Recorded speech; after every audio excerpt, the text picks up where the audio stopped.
ঘৃণার আধিপত্য ছিল সে ক্ষণিকের মুহূর্তে। এরপর আর কখনো মেয়েকে কোলে নেননি। এই দুঃসময়ের সর্বোচ্চ সদ্ব্যবহার করলেন কোহিনূর খানম। অতীতের সকল ঈর্ষার শোধ একত্রে তুললেন। ছিন্ন ভিন্ন করে দিতে লাগলেন ফাতিমার সাজানো গোছানো সংসার। ভাইজান তো ইতিমধ্যে মেন্টালি সিক, বাকি রইল জাওয়াত। বাচ্চা ছেলেটা বহু আগে থেকেই ফুফির মায়ার বশীকরণ হয়ে গিয়েছে। এ যে বোন হয়েছে, সে তো এই বোন চায়নি, কারণ ভাই বোন হলে ওর আগের আদর কমে যাবে, বাবা মা ওকে অবহেলা করবে আর ভালোবাসবে না। নতুন বাবু পাবে, সব ভালোবাসা। ফুফি তো মায়ের গর্ভকালীন সময়ে তাই বুঝিয়েছে ওকে, ম্যানিপুলেট করেছে বারংবার। সেই থেকেই অনাগত বোনের প্রতি ওর বিতৃষ্ণা। এর মধ্যে এই বোনটা দুনিয়া আসার বিনিময়ে ওর প্রিয় দাদি ওর মাকে কেড়ে নিয়েছে। এ বাচ্চাটা খুনি। বালক যাওয়া ছিল অবুঝ প্রাণ, ওকে বশ করা ছিল কোহিনূরের স্রেফ বাহাতের খেল। চোখের পলকে নবজাতক উক্তি কায়সার হয়ে উঠল বাবা ভাইয়ের চোখের বিষ। নানি নেই, দাদি নেই। বড় খালা ফরিদা ভালোবেসে উক্তির দায়িত্ব নিলেন। উক্তির শৈশবের বছর 2 কাটল খালার ভালোবাসায়। তবে খালা তো অন্যের ঘরণী, যখন তখন আসার সুযোগ ছিল না। সময় পেলেই ছুটে আসতেন, নিজের সর্বোচ্চ দিয়ে আগলে রাখতেন ওকে, যত্ন করতেন। ও যে ওনার ছোট বোনটার বড় আদরের শখের সন্তান। দীর্ঘ কয়েক বছর বাদে এই সন্তান নিয়ে বোন ফাতিমা ছিল বহু স্বপ্ন। বরাবরই মেয়ে সন্তান চেয়ে এসেছিলেন উনি। মেয়ে সন্তান ঘরের রহমত স্বরূপ আসে। প্রথম সন্তান তো ছেলে হলো, দ্বিতীয় সন্তান নিয়ে অনেক আশা ছিল। মেয়েই চেয়েছিলেন উনি। মেয়ের নামটা ওনার নির্বাচন করা, স্বামীর নামের সঙ্গে মিলিয়ে উক্তি কায়সার। সেই শখের সন্তান আজ সবার অবহেলায় বড় হচ্ছে। উক্তি তো সাধারণ কোনো শিশু নয়, বিশেষত্ব রয়েছে ওর যত্ন ও ভালোবাসা অধিক প্রয়োজন। জন্ম থেকেই অবহেলিত উক্তি চুপচাপ স্বভাবের, কাঁদে কম। বড় হবার সঙ্গে সঙ্গে কথার অনুপস্থিতি। পরিবারের সদস্যরা তো ওর থেকে মুখ ফিরিয়েই নিয়েছিল। সেভাবে কেউ লক্ষ্য করেনি, ওর নীরব স্বভাবকে গুরুত্ব দেয়নি। তবে ওর বয়স যখন 3 উপনীত হলো, তখন বিষয়টা স্বচ্ছ পানির ন্যায় পরিষ্কার হয়ে উঠল। ভোকাল কার্ডে সমস্যাজনিত কারণে জন্মগতভাবে বোবা হয়ে জন্মেছে উক্তি। বোবা সে, তবে বধির নয়, কানে শুনতে পায়। বিষয়টি নিশ্চিত হবার পর এক মুহূর্তের জন্য বোধহয় থমকে গিয়েছিলেন কায়সার সাহেব। ফরিদার সে কি কান্না! উনি বারবার বলতেন উক্তি একটু বেশিই চুপচাপ, কারোর সঙ্গে তেমন একটা ইন্টারেক্ট করে না। ওর কোনো অসুবিধা রয়েছে কিনা দেখা দরকার, চিকিৎসকের শরণাপন্ন হওয়া দরকার। কেউ ওনার কথায় পাত্তা দেয়নি। আজ যখন নিশ্চিত হলো, তখন করার কিছুই নেই। মুখ হয়েই বাকি জীবন কাটাতে হবে অপয়া লক্ষ্মী উক্তির। এভাবেই বাবা ভাইয়ের অবহেলায় বড় হতে লাগলো উক্তি। বোবা মেয়েটির জীবন কাটছিল অবজ্ঞায় অপমানে। বোবা হবার ফলস্বরূপ বন্ধু ছিল না কোনো। বোবার সঙ্গে কিসের বন্ধুত্ব! বরাবরই শ্রেণীকক্ষের প্রথম বেঞ্চে একাকী বসত মেয়েটা। সহপাঠী অভিভাবকদের ওকে নিয়ে সে কি আপত্তি? বোবা মেয়েটা প্রতিবন্ধী স্কুলে না পড়ে ওদের সঙ্গে কি করছে? ও কি পড়া বলতে পারে, না কারোর সঙ্গে যোগাযোগ করতে পারে? ওকে নিয়ে সহপাঠীদের আপত্তির শেষ ছিল না। কিছু শিক্ষক অবধি ওকে বাঁকা চোখে দেখতেন, অপছন্দ করতেন। আর বাকিদের আদরের ছিল একটু বেশি স্পেশাল। মেধাবী শিক্ষার্থী উক্তি এভাবে অন্য সবার সঙ্গে পড়ালেখা করে স্কুল সমাপ্ত করল। শিখে নিল সাইন ল্যাঙ্গুয়েজ।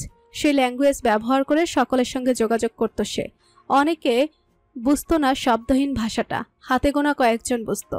এই একাকিত্বে ভরপুর স্কুল জীবনেই এক টুকরো স্বস্তি হয়ে আগমন হলো বান্ধবী শিমুর। সেই থেকে মানিক জোড় বন্ধন আরম্ভ, আজও রয়েছে অটুট। ভাবি নিশাতের সঙ্গে উক্তির পরিচয় বছর কয়েক পূর্বে এক প্রতিবন্ধী স্কুলে। উক্তি অবশ্যই শিশুদের সঙ্গে সময় কাটাতে ভালোবাসে। সেখানে মাঝে মধ্যে যায় সময় কাটাতে, বাচ্চাদের সঙ্গে খুনসুটি করে, টুকটাক কিনে নিয়ে যায়। সেথায় শিশুদের নিষ্পাপ আনন্দে আত্মিক শান্তি লাভ করে। সেই প্রতিবন্ধী স্কুলে নতুন শিক্ষক হিসেবে জয়েন করেছে নিশাত। মিষ্টভাষী নিশাত এবং বোবা উক্তি অজান্তে এক আত্মার সম্পর্ক গড়ে তুলল। দুজনের বন্ধন চোখে পড়ার মতো, অপূর্ব টান তাদের মধ্যে। কাকতালীয়ভাবে এই নিশাতই তাদের পরিচয়ের ঠিক বছর বাদে ওর ভাবি হয়ে বাড়ি এলো। অসমবয়সী বন্ধুত্ব থেকে গড়ে উঠল ননদ ভাবির সুমধুর সম্পর্ক। জনাব কায়সার হামিদ সদা একটু আবেগী স্বভাবের ব্যক্তি। দিমাগ নয়, দিল থেকে পরিচালিত হন উনি। আশেপাশের মানুষদের কথাবার্তা প্রায়শ ওনায় প্রভাবিত করে। তাই তো জন্মদাত্রী মা ও স্ত্রী হারানোর দ্বৈতশোকে যখন ছন্নছাড়া হয়েছিলেন, ঠিক সে সময় আশেপাশের মানুষজন এবং সবচেয়ে গুরুত্বপূর্ণ ভূমিকা রেখেছে স্বীয় ছোট বোন কোহিনূর। মনে বিষক্রিয়া হয়েছিল ওনার, যে বিষের ভয়াল প্রতিক্রিয়ায় শেষ হয়ে গেল অবযুক্তির জীবন। পিতা ও পুত্র যুগল সেই শুরু থেকে মুখ ফিরিয়ে নিয়েছে। সময়ের পরিক্রমায় কায়সার সাহেবের মনোভাব পরিবর্তিত হতে লাগলো। মেয়ে ওনার কখনো কোনো অভাবে ভোগেনি। যাওয়ার পূর্বেই আবশ্যক সবকিছু পেয়েছে। ছিল শুধু একটাই অভাব, বাবা ভাইয়ের স্নেহ ভালোবাসার অভাব। যে অভাবে ভুগে সবচেয়ে হতদরিদ্র ছিল উক্তি। উক্তি তখন কিশোরী। কায়সার সাহেবের মনটা পুড়ত। মেয়ের সঙ্গে একটুখানি পিতাসুলভ আচরণ করতে ইচ্ছে হতো, আদর করে বুকে আগলে নিতে ইচ্ছে হতো, তবে তা আর হয়নি। দুজনের মধ্যে ততদিনে গড়ে উঠেছে শক্তপোক্ত এক অদৃশ্য দেয়াল, যে দেয়াল ভাঙ্গার দুঃসাহস কখনো করেননি কায়সার সাহেব। ওনার এই এক জীবনে কৃত কতগুলো ভুলের মধ্যে অন্যতম বড় একটি ভুল এই দেয়াল ভাঙতে না পারা। এভাবেই সময় গড়িয়ে গেল। 19 বছরের উক্তি তাকদিরের লেখনী মতে হয়ে গেল মুইজ হাসান পত্নী। বোবা উক্তি জীবনে অবশেষে ধরা দিয়েছে সুখ পাখি। বাবার রাজকন্যা হয়তো হওয়া হয়নি, তবে আলহামদুলিল্লাহ সে হতে পেরেছে স্বামীর হৃদরাজ্যের মহারানী। এই যে ওর মতো অভাগিনীর জন্য অনেক বড় পাওয়া। আলহামদুলিল্লাহ আলাকুল্লি হাল। মধ্য দুপুর তখন। সূর্যের তেজদীপ্ত কিরণে পুড়ে যাওয়ার উপক্রম জীবকুলের। ঠিক মাথার উপর অবস্থান করছে সূর্য। ঘামে ভেজা দেহে কাজে নিয়োজিত মানুষগুলো। নির্মাণাধীন 7 তলা ভবনের সামনে অবস্থিত খোলা স্থানে রাখা ইট, সিমেন্টের বিশাল স্তূপ। সেথায় কর্মব্যস্ত পুরুষেরা বড় বড় ঝাঁপি বোঝাই করে ইট কেউ বা বালু নিয়ে ওপরতলার উদ্দেশ্যে অগ্রসর হচ্ছে। মাথায় বহন করছে সেই ভারী ভারী বিশেষ ঝাঁপি। সিঁড়ি বেয়ে ওপরে উঠে যাচ্ছে এক সুঠামদেহী কর্মব্যস্ত ব্যক্তি। রেলিংবিহীন সিঁড়ি, তার উপর সরু।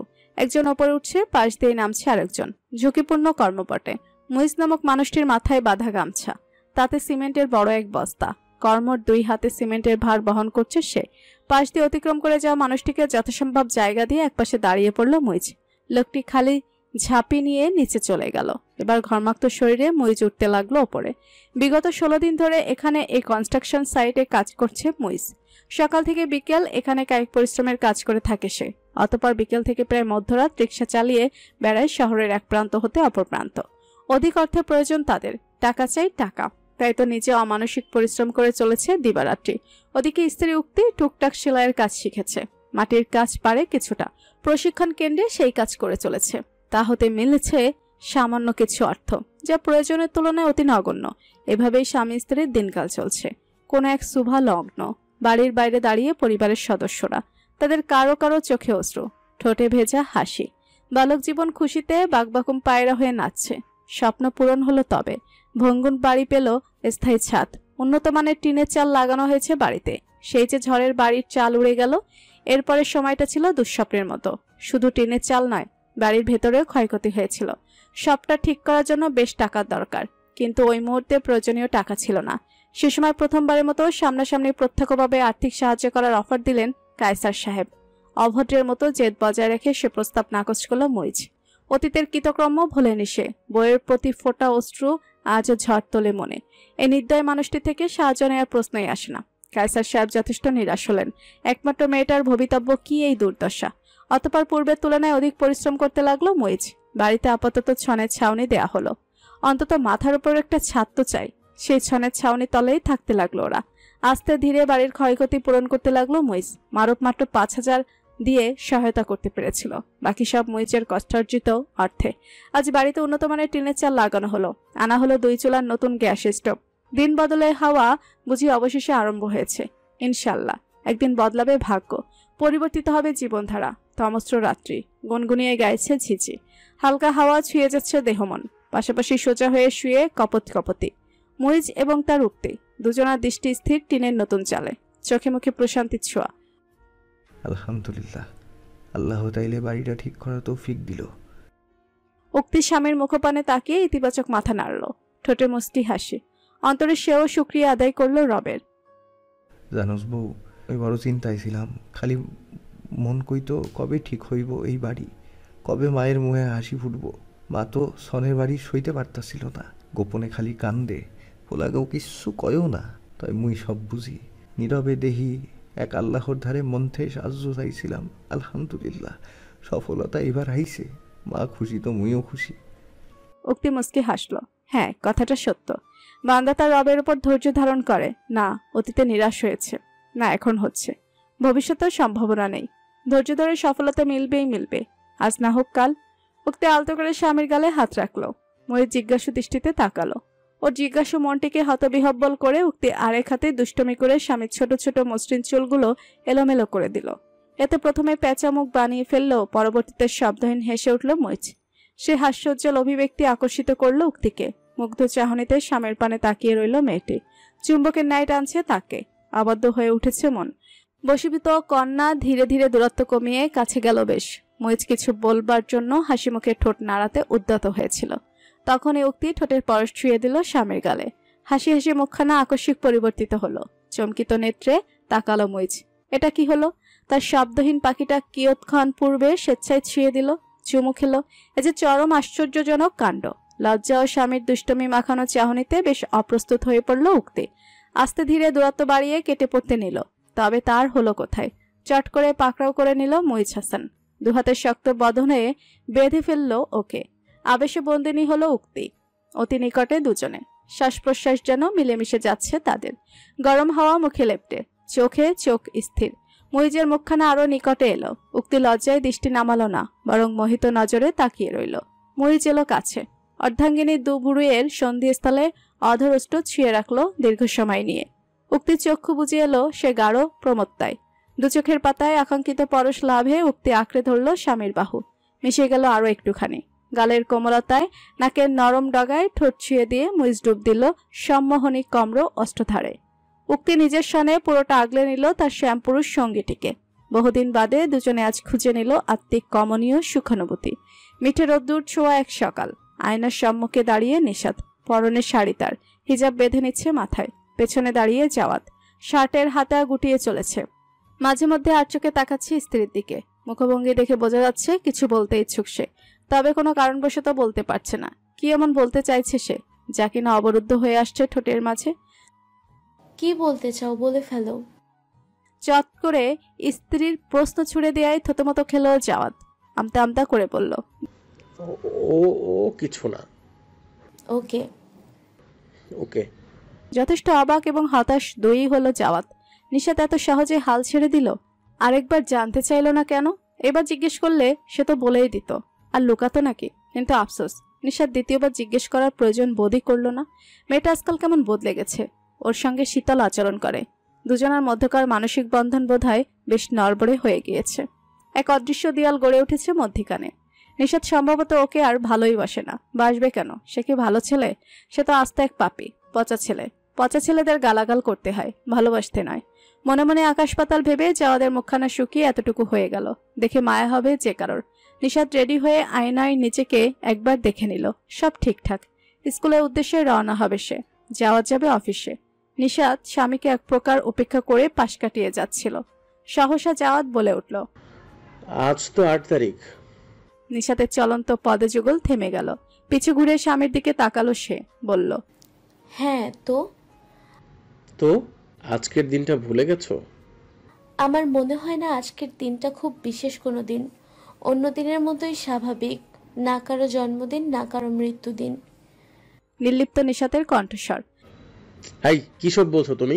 আমি কি জন্ম মৃত্যু এমন টাইপ কিছু বলেছি? না বলনি, তবে আমি আগে বলে রাখলাম। সে যাই হোক, আমার দেরি হচ্ছে, আসছি আমি। আসসালামু আলাইকুম। জাওয়াত কিছু বলবার পূর্বেই ঘর থেকে বেরিয়ে গেল নিশাত। হতবুদ্ধি হয়ে দাঁড়িয়ে জাওয়াত। নিশাত ওকে এক চিমটি পরিমাণ পাত্তাও দিল না। এভাবে এড়িয়ে গেল। আজ নিজ দোষে নিজের এই করুণ অবস্থা তার। ঘরে রীতিমতো অস্পৃশ্য সে, যাকে দেখা যায় না, শোনা যায় না, ছোঁয়াও যায় না। সকাল থেকে বরাবরের মতো ব্যস্ত সময় পার করছে উক্তি। ঘরের কাজকর্ম করে চলেছে, রান্না করছে। উক্তির রন্ধনগুণ মাশাল্লাহ। শুরু শুরু যাও একটু খামতি ছিল, এখন অসাধারণ রান্না করে। শাশুড়ি মা বড় চা খেয়ে তৃপ্ত, তবে মুখ ফুটে স্বীকার করেন না। উক্তি আজ রান্না করেছে বেগুন দিয়ে শিং মাছের তরকারি, লাল শাক ভাজি আর অল্প করে ডাল। দুপুর রাত এই খাবে সকলে। শাক ভাজি শাশুড়ি মা করেছেন, তরকারি ডাল রান্না করেছে উক্তি নিজে। অন্যদিনের মতো ব্যস্ত থাকলেও উক্তি আর চিন্তিত কিছু এক নিয়ে। মাঝে মধ্যে অন্যমনস্ক হয়ে যাচ্ছে। মোমেনা বেগম তা লক্ষ্য করলেন। দুপুরে খাওয়া শেষে উক্তি যখন এঁটো থালা বাসন একত্রিত করছে, তখন ডেকে উঠলেন ওকে। ছোট বউ। উক্তি দাঁড়িয়ে পড়ল ত্বরান্বিত। প্রশ্নমাখা দৃষ্টিতে তাকিয়ে সে অস্ফুট স্বরে বলল, কি হয়েছে তোমার? এমন পেশার লাহান মুখ কইরা আসো কে? উক্তি কেমন অপ্রস্তুত হয়ে পড়ল। আস্তে করে মাথা নেড়ে বোঝালো কিছু হয়নি। মোমেনা বেগম তা বিশ্বাস করে উঠতে পারল না। জিজ্ঞেস করলেন, কেউ কিছু কইছে বড় বউ? উক্তি দ্রুত নাবোধক মাথা নাড়ল। তাইলে মুন্নি? না বলতে চাইছে উক্তি। মোমেনা বেগমের কপালে ভাত সৃষ্টি হলো এই নেতিবাচক উত্তরে। জান্নাত কিছু বলেনি, মুন্নি বলেনি, তবে হয়েছেটা কি? আর কে কি বলতে পারে? ময়না কিংবা কেয়া খেয়া তো অসম্ভব। ওরা যথেষ্ট ভালোবাসে ওকে। তাইলে কি হয়েছে কও মোরে। উক্তি হাতে থাকা এটো বাসন মেঝেতে রেখে হাতের ইশারায় বলে উঠল, কিছু হয়নি মা, আমি ঠিক আছি, আপনি চিন্তা করবেন না, সব ঠিক আছে। উক্তি বলতে চাইছে না যেহেতু মোমেনা বেগম আর জোর করলেন না। ঠিক আছে না কও, তই কিছু হইয়া থাকলে লোকায়ও না জানো, মোর নাইলে মরিজরে কইও কইও কিন্তু। কথা সমাপ্ত করে শ্বেতা হতে চলে গেলেন মোমেনা বেগম। উক্তি প্রসন্ন চোখে সে পথে তাকিয়ে। সময় বড় জাদুকারী কেরামতি দেখাতে জানে। বিয়ের পর প্রথম এই শাশুড়ি মায়ের অপছন্দের ছিল সে। মাঝে মধ্যে কটূক্তি শোনাতে ভোলেননি দ্বিতীয় এই মা। হয়তো বেশি কষ্ট পেতে হয়নি তাকে, তবে একটু হলেও সমস্যা ছিল বটে। আজ সময় বদলেছে মনুষ্য মন, মনোভাব, দৃষ্টিভঙ্গি। শাশুড়ি মায়ের পরোক্ষ স্নেহ এখন পেয়ে থাকে সে, যদিও বা ওনার স্নেহ ভালোবাসা দৃশ্যমান নয়। নীরবেই না হয় থাকুক সে স্নেহ ভালোবাসার অস্তিত্ব, তবুও থাকুক না। সন্ধ্যা 7:25। বিছানায় বসে উক্তি, উদ্বেগময় মুখে স্ত্রী। দুপাশে বসে কিয়া ও খেয়া জীবন কোল ঘেঁষে বসে। উক্তির হাতে স্মার্টফোন, দৃষ্টি নিবদ্ধ তাতে। হাত কাঁপছেন, ঘন ঘন ঝাপটাচ্ছে চক্ষু পলক। ময়না শাড়ির আঁচলে হাত মুছতে মুছতে ঘরে প্রবেশ করলেন। জিজ্ঞেস করে উঠলেন, কি রে উক্তি, কিছু হইল? আকস্মিক কণ্ঠস্বরে উক্তি ঘাবড়ে গেল। চোখ তুলে তাকালো বড় আপার দিকে। কেয়া বলে উঠল, না মা, হয় নাই, এর লেগাই তো ছোট মামি ভয়ে কাঁপতাছে। ময়না শব্দহীন হেসে উঠলেন, বললেন, আরে পাগলি, এত ভয় কিসের? যা হইব ইনশাল্লাহ ভালোই হব। কেয়া চট করে বলে উঠল, হ্যাঁ হ্যাঁ, ফিকার নট। খেয়ার হিন্দি ইংলিশ বিশানো বলি শুনে হেসে উঠল সবাই। উক্তি কৃত্রিম হাসল। ময়নার দিকে একবার চোখ বুলিয়ে পুনরায় আকাঙ্ক্ষিত ওয়েবসাইটে ঢোকার চেষ্টা করলো। ফলাফল একই, সার্ভার ডাউন, ঢোকা যাচ্ছে না। ভয়ে আশঙ্কায় উক্তির চোখে পানি চলে এলো। কখন মিলবে ফলাফল? এবার এমনিতেই প্রস্তুতি ভালো ছিল না। পারিপার্শ্বিক ঘটনা বলেই প্রভাব ফেলেছিল স্টাডি লাইফে। না জানি রেজাল্টের কোনো করুণ হাল হয়েছে। এ আল্লাহ, উক্তি প্রায় কেঁদেই ফেলবে। ঠিক সে মুহূর্তে টুং করে নোটিফিকেশনের শব্দ। উক্তি তৎক্ষণাৎ মোবাইলে তাকালো। মেসেঞ্জারে মেসেজ এসেছে, একটি স্ক্রিনশট পাঠিয়েছে স্বামী মহাশয়। উক্তি দুরু দুরু বুকে সে স্ক্রিনশটে ক্লিক করলো। চোখের সামনে ভেসে উঠল আকাঙ্ক্ষিত রেজাল্ট। NU S2 রেজাল্ট, উক্তি Kaiser. Result P, marks, exam year, powered by Teletalk, pass.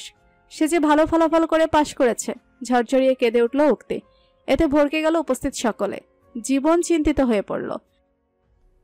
কাকি, ও কাকি, কি হয়েছে তোমার? কান্দো না। বাচ্চা ছেলেটা ভয় পাচ্ছে। ময়না শুধিয়ে উঠল, এই উক্তি, কি হয়েছে রেজাল্ট? উক্তি ভেজা চোখে তাকিয়ে কোন রকম সাইন ল্যাঙ্গুয়েজের মাধ্যমে বলল, আলহামদুলিল্লাহ, পাশ করেছি বড় আপা।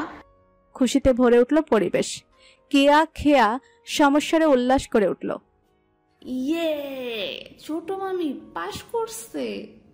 উল্লাস প্রকাশ করে জীবন লাফিয়ে উঠল বিছানায়। ময়না হাসি মুখে এগিয়ে এলো। উক্তিকে আলতো আলিঙ্গন করে মাথায় হাত বুলিয়ে দিল। উক্তি আবেগী হয়ে জড়িয়ে ধরল তাকে। সে অবস্থায় হাতে থাকা মোবাইলে আরেকটি মেসেজ এলো, তোমারে নিয়ে আমি গর্বিত বউ, ভালোবাসি আবার নিঃশব্দ পাখি, জীবনে বহুত বড় হও, সফল হও, এই দোয়া রইল। এমন অপ্রত্যাশিত খুশির লগনে আরেক দফা চমকে চক্ষু ভিজে যাচ্ছে উক্তির। ময়না আপাকে আরেকটু শক্ত করে জড়িয়ে ধরল সে। তার চোখে খুশির অশ্রু, ঠোঁটের কোণে লজ্জার পরশ।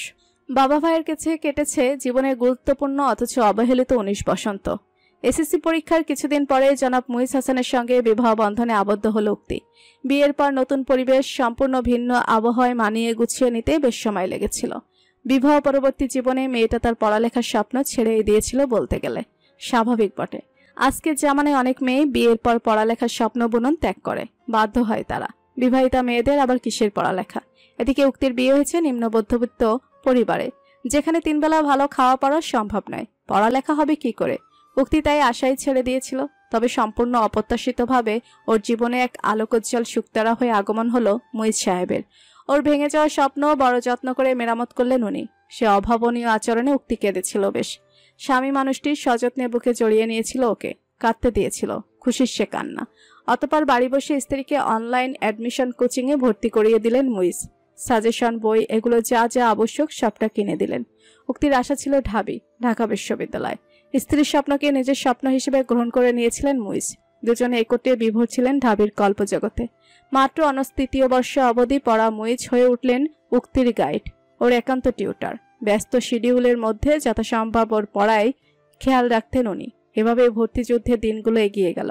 ঢাবি গ ইউনিটের পরীক্ষার ঠিক 2 দিন আগে থেকে অত্যাধিক জ্বরে আক্রান্ত হয়ে শয্যাশয়ী উক্তি। গা হাত পা ঝলসে যাওয়ার মতো তাপমাত্রা, প্রচুর গরম শরীর। মেয়েটা যেন প্রায় অচেতন হয়ে পড়েছিল। মুইজ খুব ঘাবড়ে গেল।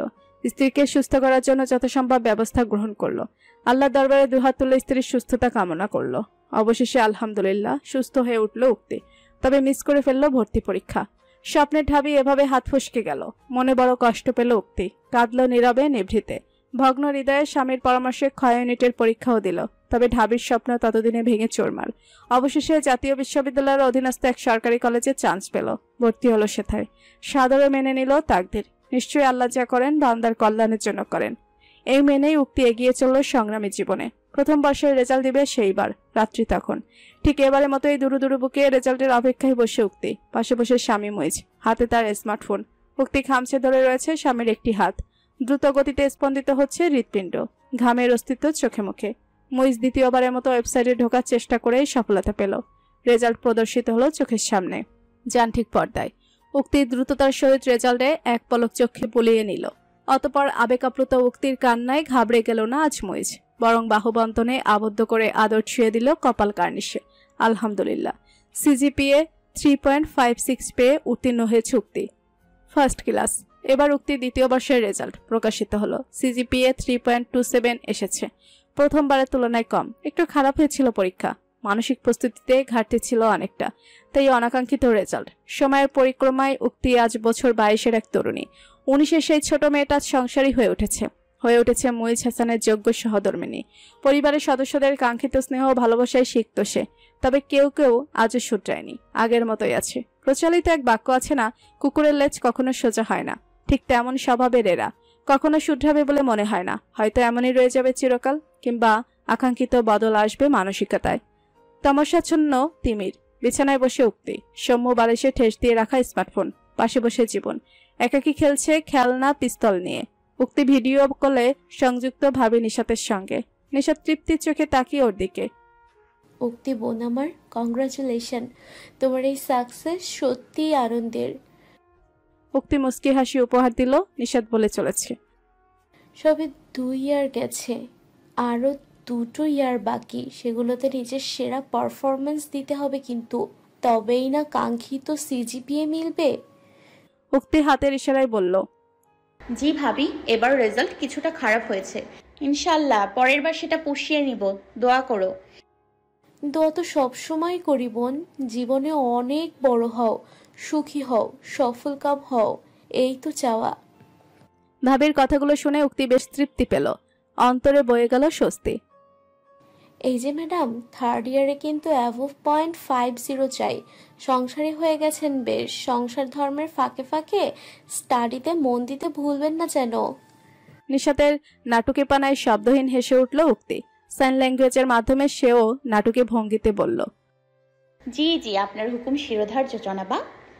উক্তি এবং নিশাত দুজনে দুই প্রান্তে বসে ভিডিও কলে সংযুক্ত। উৎফুল্ল আজ তাদের মন। অকস্মাৎ ঘটে গেল এমন এক কাণ্ড যা চমকে দিল উভয়কে। নিশাতের ঠিক পাশে এসে বসলো মানুষটি। হাতে নিল মোবাইল। এখন সরাসরি যান্ত্রিক পর্দায় তার মুখ দর্শন হচ্ছে। উক্তি বিহব্বল চোখে তাকিয়ে। মানুষটি মুস্কি হেসে উঠল, বলল ওকে, Many congratulations, little sis. Wishing you a very glorious future. জাওয়াদের হাসি মাখা মুখে আশ্চর্যজনিত চোখে তাকিয়ে নিশাত। জাওয়াত? মাত্র জাওয়াত তার নিজের ছোট বোনকে অভিনন্দন জানালো, উজ্জ্বল ভবিষ্যৎ কামনা করলো। এও দেখার ছিল একদিন। নিশাত তড়িৎ তাকালো উক্তির দিকে। উক্তির বিস্ময়কর মুখখানি বড় মায়ার সৃষ্টি করছে। দেখে মনোবেদনা হচ্ছে অন্তঃস্থলে। উক্তি কিছু বল নিষ্পলক তাকিয়ে রইল ভাইয়ের দিকে। কখন যে দুচোখ গড়িয়ে কষ্টধারা নামতে লাগলো টেরও পেল না সে। জাওয়াত এতক্ষণ গর্বিত নয়নে বোনকে দেখে যাচ্ছিল, কিন্তু যেই না বোনের চোখে অশ্রু ঝরতে দেখলো, লহমায় যেন বাস্তবতায় জ্ঞান ফিরে এলো তার। আপন ছোট বোনকে ভাইয়ের পক্ষ থেকে অভিনন্দন জানানো হয়তো স্বাভাবিক চিত্র, কিন্তু তাদের বেলায় যে সম্পূর্ণ অস্বাভাবিক এক চিত্র। সে কবেই বা হতে পেরেছিল উক্তি কায়সারের ভাই? আজ একবেলা হাসি মুখে কথা বলে অভিনন্দন জানিয়েই বড় ভাই হয়ে গেল সে? না, ক্ষতবিক্ষত হৃদয়ে রক্তলাল মরিচ গুঁড়ার প্রলেপ লাগিয়ে দিল যেন। চট করে ভিডিও কলের সংযোগ বিচ্ছিন্ন হয়ে গেল ওপাশ থেকে। নিশাত অপ্রসন্ন চোখে তাকালো স্বামীর দিকে। শীতল কণ্ঠে বলল, কাজটা ভালো করলে না তুমি। একবেলা ঢং করে কখনোই উক্তির ভাই হয়ে উঠতে পারবে না। ওর মতো সুন্দর মনা মেয়ের ভাই হতেও যোগ্যতা লাগে। আনফর্চুনেটলি সে যোগ্যতা তোমার নেই। You are a big zero as a brother of Ukti. মুখের উপর জোরসে চপাটাঘাত করলো যেন কেউ। ঝলসে গেল আশায় বেঁচে থাকা হৃৎপিণ্ড। করুণ চোখে তাকিয়ে যাওয়াত নিশাত আঙ্গুল তাক করে শাসিয়ে উঠল ওকে। আমার বোন থেকে নিরাপদ দূরত্ব বজায় রেখে থাকবে। ওর চোখে আর এক ফোঁটা অশ্রু চাই না আমি। Mind it. নিশাত তো চলে গেল সেটা হতে। যাওয়াত রয়ে গেল একাকী ভগ্ন হৃদয়ে। ওদিকে উক্তির আহত মনটার খবর জানল না কেউই। চার দেয়ালের মাঝে তলিয়ে গেল সেই যন্ত্রণাপ্রদ অশ্রুর চিৎকার। চলমান সময়ের স্রোতে পেরিয়েছে অনেকগুলো দিন। বদল এসেছে অনেকের জীবনযাত্রায়। কোনো এক রৌদ্রস্নান দুপুর তখন দোকানে ভিড় জমিয়েছে দুজন ক্রেতা, তন্মধ্যে একজন আবার নারী, বোরকা আবৃত নারী। নারী হাত বাড়িয়ে কাগজের ছোট টুকরোটি দিল দোকানদারের সহকারী কিশোর ছেলেটিকে। ছেলেটি হাত বাড়িয়ে কাগজটি নিল, তাতে লেখা 500 গ্রাম হলুদের গুঁড়া ও মরিচের গুঁড়া দেন। কিশোর ছেলেটি আকর্ষণীয় হাসি উপহার দিয়ে বলল, ঠিক আছে ভাবি, এক্ষুনি দিতেছি। ছেলেটি দ্রুত হাতে হলুদের গুঁড়া আর মরিচের গুঁড়া পলিথিনের পাতলা ব্যাগে পুড়ে ফেলল। সে পাখে বলল ওকে, ভাবি আর কিছু লাগবো? ধনিয়া, জিরা? উক্তি জবাব দিতে ভুলে গেল। সে যে বেঘরে তাকিয়ে দুহাত দূরত্বে দাঁড়িয়ে থাকা তার একান্ত দোকানদারের পানে, জনাব মুইজ হাসান। স্বল্প দূরত্বে কানে ফোন ঠেকিয়ে দাঁড়িয়ে সে কারোর সঙ্গে খ্যাক করে চলেছে। ওর ওই রাক্ত বিরক্তিকর চেহারায় উক্তির মনে মাদল বাজিয়ে চলেছে। বোরকা আবৃত মুখখানিতে সরু হাসির উদয় হয়েছে, যা অজানা কারোর। মুইজ কথা বলতে বলতে এদিকে তাকালো। স্ত্রীর অবয়বে চোখ পড়তে ভুরু নাচিয়ে শুধালো, কি? মহাচ্ছন্ন উক্তি হালকা মাথা নাড়িয়ে বোঝালো কিছু নয়। মুইজ মাথা ঝাঁকিয়ে পুনরায় ফোনে কথা বলতে লাগলো। চট করে এক ধমকি দিল ফোনের ওপাশের মানুষটিকে। এতে ঘোর কেটে গেল উক্তির। উক্তি পেঁচামুখ করে স্বামী হতে দৃষ্টি সরিয়ে নিল। পচা লোক একটা, খালি হাউকাউ করে, একটুখানি সুন্দর করে কথা বলতে পারে না, চেঁচামেচিই পারে শুধু। ঠিকই ভাবতেছেন ভাবি। কিশোর ছেলেটির কণ্ঠে ঘোর কেটে গেল উক্তির। সে অবুঝ চোখে তাকালো ছেলেটির দিকে। ছেলেটি ওদিকে স্বল্প ঝুঁকে রয়েছে। ফিসফিসি এক কদম গোপনতম কথা বলার ভঙ্গিমায় বলছে, ভাই মনে হয় ঝাল খাই বেশি, এই লাইগাই কথাই এত ঝাল, ঠিক না ভাবি? বোরকার আড়ালে ফিক করে হেসে উঠল উক্তি। হাত বাড়িয়ে পলিথিনের ব্যাগটি নিল। মূল্য পরিশোধ করতে 500 টাকার একটি নোট দিল। ছেলেটি চট করে ফিরতি মূল্য এগিয়ে দিল। পরক্ষণে দ্বিতীয় ক্রেতার প্রয়োজন মাফিক হলুদ মরিচের গোড়া দিতে লাগলো। উক্তি স্বামীর পানে এক পলক তাকিয়ে চলে গেল সেথা হতে। পেছনে রয়ে গেল 4 মাস বয়সী এই গুঁড়োর দোকান। নিজস্ব পন্থায় এখানে হলুদের গুঁড়া, মরিচের গুঁড়া এবং অন্যান্য মশলা গুঁড়া করে বিক্রি করা হয়। দোকান মালিক মুইজ হাসান। এছাড়াও আরেক কর্মে বর্তমানে ব্যস্ত থাকে মুইজ। কি সেই কর্ম, চলুন এক ঝলক জেনে নেওয়া যাক। গধূলি বেলা, লালচে কমলা রঙের রঙিন আকাশ। পাকপাখালি দল বেঁধে ফিরছে নিজ নেড়ে। 8তলা এক অ্যাপার্টমেন্টের বাইরে এসে থামলো রিকশাটি। রিকশা হতে নেমে এলো শ্যামপুরুষটি। অতঃপর রিকশা ভাড়া পরিশোধ করে দক্ষ দুহাতের ভরে গ্রহণ করলো গ্যাস সিলিন্ডারের 12 কেজি ওজনের ভারী সেই বোতল। লালাবরঙা যমুনা গ্যাস সিলিন্ডারটি উঁচু করে শক্তপোক্ত হাতে তুলে নিল। পেছন হাতে প্রস্থান করলো রিকশা। মুইজ সিলিন্ডারের বোতল হাতে প্রবেশ করলো অ্যাপার্টমেন্টের অন্দরে। 6 তলায় এ সিলিন্ডার পৌঁছে দিতে হবে তার। বর্তমানে গুড়া দোকান ব্যতীত শহরের নিকটস্থ কিছু স্থানে গ্যাস সিলিন্ডার সাপ্লাই করে থাকে মুইজ। রিকশা চালানো আপাতত বন্ধ। সে পথে আর চলছে না মানুষটি। সৎ পন্থায় সফলকাম হবার জন্য সর্বোচ্চ চেষ্টা করে যাচ্ছে সে। কোনো কাজই ছোট বড় নয়, সততাই মূল ভিত্তি। সেই মনোভাবে এগিয়ে চলেছে মুইজ। বর্তমানে এই দ্বৈত কর্ম দ্বারা হালাল উপার্জন করছে সে। এছাড়াও ভিন্ন কিছু করার পরিকল্পনা রয়েছে তার। নিত্য নতুন সফলতার খোঁজে অনন্য কিছু করার মনোভাব বাস করে অন্তরেতে। ইনশাল্লাহ আকাঙ্ক্ষিত সফলতা ধরা দেবে একদিন না একদিন। রাত্রি নেমেছে ধরনের বুকে। বিছানায় উপর হয়ে শুয়ে মুন্নি। ওর রুমমেট খেয়া আপাতত অনুপস্থিত। মাঝের ঘরটিতে পরিবারের সঙ্গে সময় কাটাচ্ছে। সে সুযোগের সদ্ব্যবহার করছে মুন্নি। উপর হয়ে শুয়ে সে ভিডিও কলে সংযুক্ত রয়েছে কারোর সঙ্গে। মেয়েটির পরনে সালোয়ার কামিজ, ওনার অস্তিত্ব নেই দেহে। আশেপাশে কোথাও পড়ে রয়েছে বুঝি। কোন আলাপে মগ্ন মেয়েটি টেরও পেল না দরজায় কড়া নেড়েছে কেউ। দ্বিতীয়বার নক করে সাড়া পেল না আগন্তুক। তাই তো ভেজানো দরজা ঠেলে ঘরে প্রবেশ করলো সে। হাতে ছোট এক পিরিচ, তাতে সবজি পাকোড়া কিছুক্ষণ পূর্বে ভাজা হয়েছে। এই দিয়ে নাস্তা করছে আজ পরিবারের সদস্যরা। উক্তি এসে মুন্নির পাশে দাঁড়ালো। মুন্নির দৃষ্টি আকর্ষণ করতে ডাকতে যাচ্ছিল।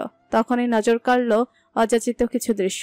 ফোনের ওপাশে উদাম দেহি এক তরুণ। এদিকে মুন্নি উপর হয়ে শুয়ে থাকায় অঙ্গভঙ্গি দৃষ্টিকটু, কিছুটা দৃশ্যমান বক্ষ বিভাজিকা। দুজনে হাসি মুখে কেমন একটা ভাবভঙ্গি করে কথা বলছে। বিশেষ করে ছেলেটি, তার ভাবসাব ঠেকছে অশ্লীল, আর মুন্নি লাজে রাঙা হয়ে যাচ্ছে। মেয়েটি দৃষ্টি আকর্ষণ করতে উক্তি অস্ফুট স্বরে ডেকে উঠল। খুব কাছ থেকে বোবা স্বরে ডাকছে কেউ। তৎক্ষণাৎ ঘোর হতে ছিটকে পড়ল মুন্নি। ফোন হাতে ঘুরে তাকালো পাশে। ছোটভাবে দাঁড়িয়েছে। এই মহিলা এখানে আবার কি করছে? মুন্নি আস্তে ধীরে কেমন বিদ্রুপাত্মক ভঙ্গিমা করে দৃষ্টি সরিয়ে নিল। ওপাশে থাকা বাবুসোনাকে বলল,